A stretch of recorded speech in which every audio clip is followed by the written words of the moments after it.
Hi friends, welcome to SP info. Andhra Pradesh రాష్ట్రంలో చదువుకుంటున్న చిన్నారుల తల్లిదండ్రులకు ఒక ముఖ్యమైన శుభవార్త వచ్చింది. ఆర్టీఈ చట్టం 2009 సెక్షన్ 12(1)(c) ప్రకారం 2026-27 విద్యా సంవత్సరానికి ప్రైవేట్ అన్ఎయిడెడ్ పాఠశాలలో 1వ తరగతిలో 25% సీట్లను ఉచితంగా కేటాయిస్తున్నట్లు సమగ్ర శిక్ష ఆంధ్రప్రదేశ్ అధికారికంగా ప్రకటించింది. దీనికి సంబంధించి ఎవరు అర్హులు, ఆదాయ పరిమితి ఎంత ఉండాలి, ఏ వయసు వరకు అర్హులు, ఎలా అప్లై చేయాలి, దీనికి ఎలా ఎంపిక చేస్తారు, దీనికి అప్లై చేసుకోవడానికి అవసరమైన డాక్యుమెంట్లు ఏమిటి, ఇవన్నీ కూడా ఈ వీడియోలో మీకు పూర్తిగా తెలియజేస్తాను. ఈ వీడియోను చివరి వరకు చూస్తే మీకు ఉన్న డౌట్స్ అన్నీ కూడా క్లారిఫై అవుతాయి. తప్పకుండా ఈ వీడియోను చివరి వరకు చూడండి, లైక్ చేయండి. Hi friends, welcome to SP info channel.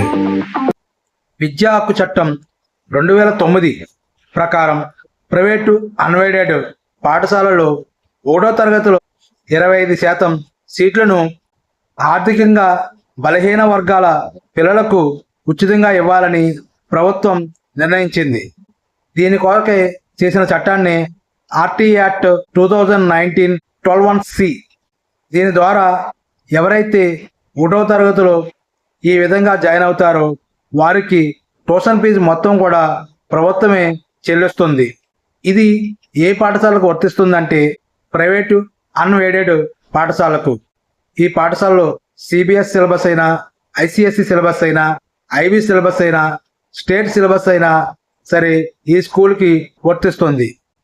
2026-27 విద్యా సంవత్సరం గాను 25% సీట్లను ప్రభుత్వం ఫ్రీగా పేద పిల్లలకు ఇవ్వనున్నట్లుగా మనకు తెలుస్తుంది. దీని కొరకు ఎప్పటి నుంచి దరఖాస్తు చేసుకోవాలంటే 20 ఫిబ్రవరి 2026 నుండి 10 మార్చి 2026 మధ్యలో దీని కొరకు దరఖాస్తు చేసుకోవచ్చును. ఈ దరఖాస్తులను ఎలా ఎంపిక చేస్తారంటే లాటరీ పద్ధతి ద్వారా వారు ఎంపిక చేస్తారు. ఈ లాటరీలో మొదటి లాటరీని 25 మార్చి 2026 తారీఖున తీయడం జరుగుతుంది. అలాగే రెండవ లాటరీని 12 ఏప్రిల్ 2026 తారీఖున తీయడం జరుగుతుంది. దీని కొరకు ఎక్కడ అప్లై చేయాలంటే ఆన్లైన్లో అప్లై చేయాలి.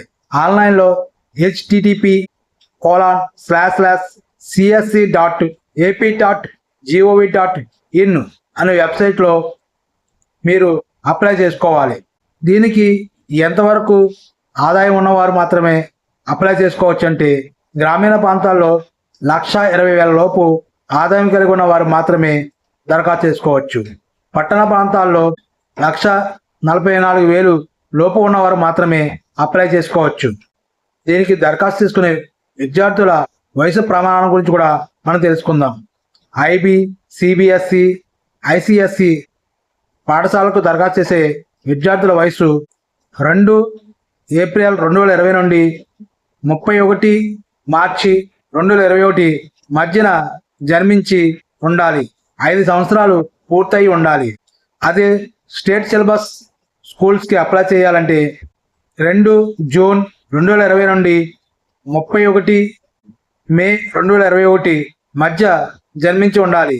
5 సంవత్సరాలు పూర్తయి ఉండాలి. ఇది చాలా ముఖ్యమైన విషయం.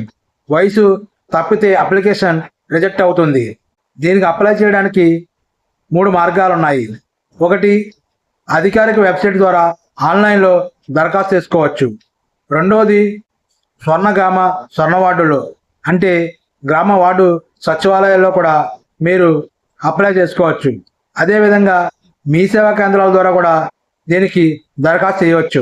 దీనికి అప్లై చేసేటప్పుడు student details, parent details, income details, school ఎంపిక, డాక్యుమెంట్ అప్లోడ్ అన్నీ సరిగ్గా ఉన్నాయా లేదని వెరిఫై చేసుకోవాలి. దీనికి అవసరమైన డాక్యుమెంట్లు ఏంటంటే జనన ధృవీకరణ పత్రం అంటే డేట్ ఆఫ్ బర్త్ సర్టిఫికేట్, అలాగే ఆదాయ ధృవపత్రం అంటే ఇన్కమ్ సర్టిఫికేట్, అలాగే కుల ధృవపత్రం అంటే క్యాస్ట్ సర్టిఫికెట్, అలాగే ఆధార్ కార్డు, చిరునామా రుజువుకు సంబంధించిన డాక్యుమెంటు. ఈ డాక్యుమెంట్లను స్పష్టంగా స్కాన్ చేసి అప్లోడ్ చేయాలి. ఎంపిక పూర్తిగా కంప్యూటరైజ్డ్ లాటరీ విధానం ద్వారా జరుగుతుంది. మాన్యువల్ సెలక్షన్ అనేది ఉండదు, పూర్తిగా పారదర్శకంగా జరుగుతుంది. మొదటి విడతలో ఖాళీలు, రెండో విడత లాటరీలో నిర్వహిస్తారు. ఫలితాలు వెబ్సైట్లో ప్రకటిస్తుంటారు. అలాగే SMS ద్వారా కూడా సమాచారం అందిస్తారు. దీనికి సంబంధించిన షెడ్యూల్ వివరాలు కూడా మనం తెలుసుకుందాం. 5 ఫిబ్రవరి 2026న ప్రెస్ నోట్ అనేది విడుదల చేశారు. 6 ఫిబ్రవరి 2026న అధికారిక ప్రకటన విడుదల చేశారు. 7 ఫిబ్రవరి 2026 నుండి 16/2/2026 వరకు పాఠశాలను గుర్తించడం జరుగుతుంది.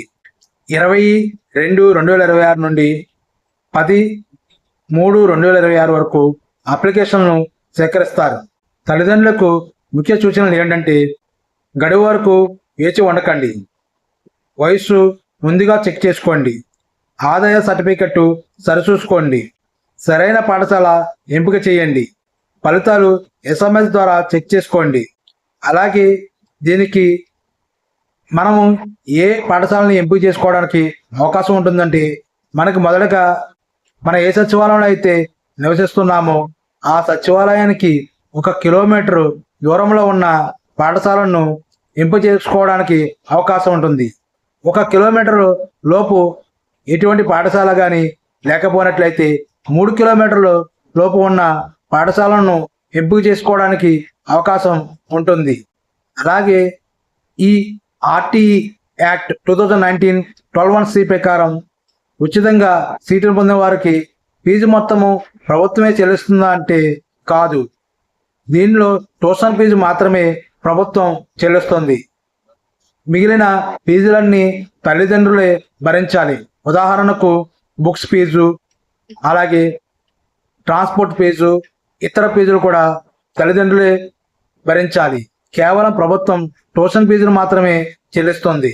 అది కూడా ప్రభుత్వం వారు ప్రతి స్కూల్ని కేటగిరైజ్ చేసి ఆ స్కూల్కి ఇంత ఫీజు అని నిర్ణయించి ఉన్నారు. దాని ప్రకారం మాత్రమే ప్రభుత్వం వారికి ట్యూషన్ ఫీజుని చెల్లిస్తుంది. అలాగే ఆంధ్రప్రదేశ్ రాష్ట్రంలో తల్లికి వందనం స్కీమ్ ద్వారా ప్రస్తుతం ప్రతి విద్యార్థి తల్లికి 13,000 రూపాయలు అందిస్తుంది. ఎవరైతే ఈ RTE యాక్ట్ ద్వారా ఉచిత సీటును పొందుతారో అటువంటి వారికి ఈ 13,000 అనేది తల్లి ఖాతాలో జమ కావు.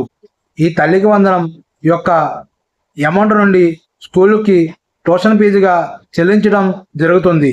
కాబట్టి మరలా తల్లికి ఈ అమౌంట్ అనేది ప్రభుత్వం చెల్లించదు. దీన్ని ప్రతి ఒక్కరు కూడా గమనించాలి. చాలామంది తల్లిదండ్రులు RTE సీట్కి అప్లై చేసి జాయిన్ అవ్వకుండా వదిలేస్తున్నారు. అప్పుడు కూడా ఈ తల్లికి వందనం అమౌంట్ చాలామందికి రావడం లేదు. దీనికి కారణం వారు RTE సీటు పొంది ఉన్నారని చూపిస్తుంది. అలాంటప్పుడు ఎక్కడైతే మీకు సీటు ఎలకేట్ అయ్యి ఉంటుందో ఆ స్కూల్కి వెళ్ళి ఆ సీటును రద్దు చేసుకున్నట్లు ధృవీకరణ పత్రమును MEO ఆఫీస్ వారు కూడా సబ్మిట్ చేసి దాని రిమార్క్స్ని తొలగించుకోవాలి. అలాగే UDISC వెబ్సైట్లో ప్రిన్సిపల్ లాగిన్లో ఎవరైతే RTE సీటు పొందినట్లు చూపిస్తుందో వారికి అక్కడ ఒక రేడియో బటన్ ఉంటుంది. దాంట్లో ఆ రేడియో బటన్ సెలెక్ట్ చేస్తే అది పొందినట్లుగాను, రేడియో బటన్ డిసేబుల్ చేస్తే పొందలేనట్లుగాను గుర్తించబడుతుంది. కావున ఇది గమనించి ఎవరైతే ఈ RTE సీటుకి ముందుగా అప్లై చేసి సీటు పొంది కూడా వారికి ఆ స్కూలు నచ్చక వదిలేసి ఉంటారో వారు తప్పనిసరిగా ఆ ప్రిన్సిపల్ వారికి ఈ విషయాన్ని తెలియజేసి దాన్ని డిజేబుల్ చేయించుకోవాలి. అలాగే మీరు సీటు జాయిన్ అయినట్లుగా ధృవీకరణ పత్రాన్ని కూడా సమర్పించి దానికి తగు ఆధారాలను మీ దగ్గర ఉంచుకోవాలి. లేనట్లయితే మీకు తల్లికి వందనం కూడా జమ కావకపోవడానికి అవకాశం ఉంటుంది. ఈ విధంగా RTE ద్వారా ఎవరైతే ఉచిత సీటు పొంది ఉంటారో అటువంటి వారిని కూడా కొన్ని స్కూల్స్ ముందుగానే ఫీజు చెల్లించవలసిందిగా ఇబ్బంది పెడుతున్నాయి. అటువంటి సందర్భాల్లో మీరు మీ దగ్గరలో ఉన్న ఎంఈఓ ఆఫీస్ వారికి ఈ సమాచారాన్ని అందించి వారి ద్వారా ప్రాబ్లంని సాల్వ్ చేసుకోవాలి. ఇది ఆంధ్రప్రదేశ్ ఆర్టీ అడ్మిషన్ 2026-27కి సంబంధించిన పూర్తి వివరాలు. మీకు ఈ సమాచారం ఉపయోగపడినట్లయితే ఈ వీడియోని లైక్ చేయండి, షేర్ చేయండి. ఇంకా ఎలాంటి ప్రభుత్వ పథకాల సమాచారం కోసం మా ఛానల్ని సబ్స్క్రైబ్ చేయండి. Thank you friends.